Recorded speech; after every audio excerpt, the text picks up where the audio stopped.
Next on our list is kitchen training. This is just like your kitchen at home. The first thing to note is when you're driving, absolutely everything shifts, and when you open a cupboard door, everything is going to fall out. I try to place items in the cupboards so that they don't fall out. I keep all the dishes up here. There is a coffee pot for your convenience. In the far back we have creamers and sugar and things of that nature. We have utensils and cooking.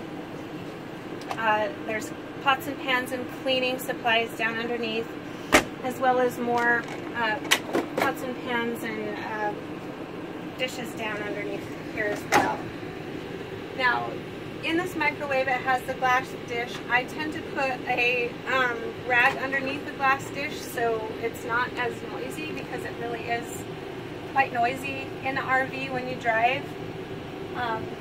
This is a convection oven. For those of you who know how to use a convection oven, I don't cook, so I don't know how to use a convection oven, and I've never used this oven, so I don't know how to use it as well. So just so you know, there is a full owner's manual that's very thick behind the passenger seat of the RV. Now, to use the stovetop, all you do is, on any of the burners, you turn it to light and you just turn the spark button, and then you're good to go, and then you just turn it off.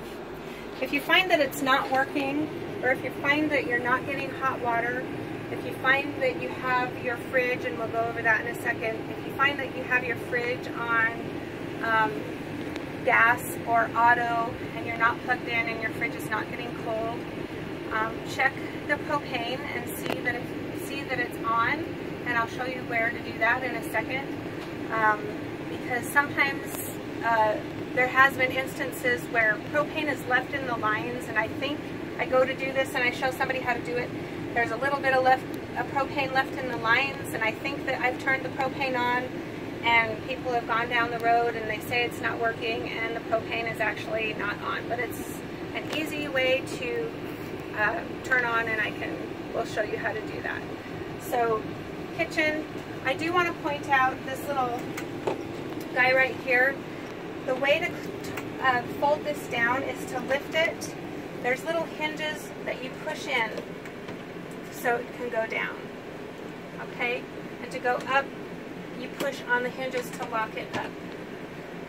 As you can see, it's kind of been a little bit bent for people trying to force it down. Like I said, you lift it, push the hinges up on both, and it'll go down, okay? And that is it for the kitchen training. Oh, refrigerator. When you show up, we're going to have the fridge nice and cold for you, ready to add your items. This fridge has an auto setting. Now, on the auto setting, it's going to choose power over propane every time. If it doesn't have power, it's going to choose propane.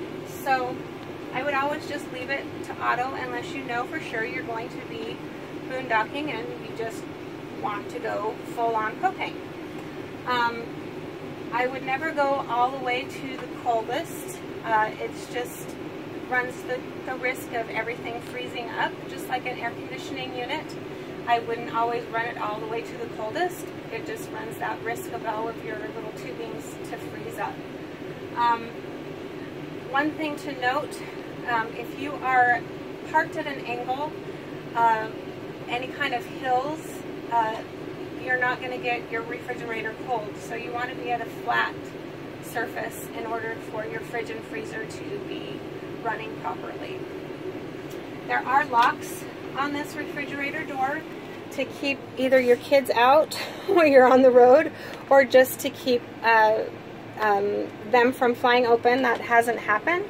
But also, one thing to note, while your kids or while you are driving and you're getting a drink, everything is going to fly out.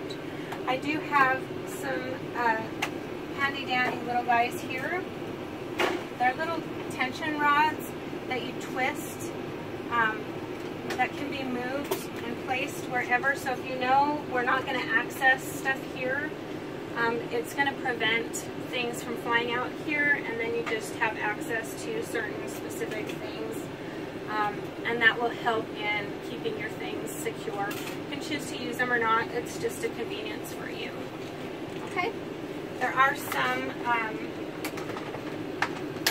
also some ice cube trays for your convenience as well. We do have a filter on the water inlet when we do fill up the water tank, so you do have, you know, some filtered water. So when you do use the water, it is filtered. And that's it for the kitchen.